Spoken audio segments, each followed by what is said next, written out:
As orixes do xogo do amigo invisible atópanse, segundo a teoría, a que se atenda nas lendas nórdicas ou na Venezuela de hai un século. E hai quen se remonta ao tempo dos romanos. En todo caso, nos últimos anos, semella que son moitos os que decidiron recuperar o amigo invisible, xa en familia, nun grupo de amigos ou no traballo. Pensar diante dun escaparate. Pensas na persona que che toca regalar e, a ver, faz o que podes. E pensar diante dun escaparate exercendo de amigo invisible de alguén.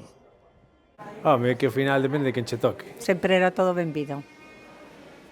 Dubidar forma parte de ser amigo invisible, un xogo que semella moi vivo.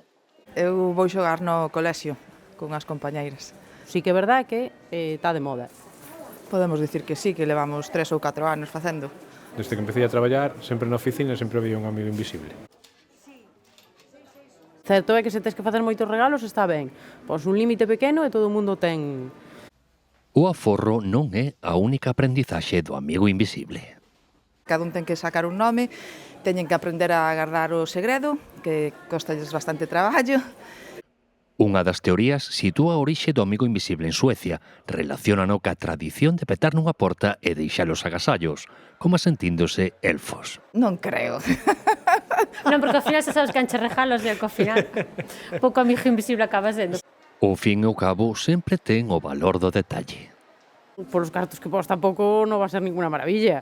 Pero bueno, oye, hai xente que ten moito ingenio e currase as cousas.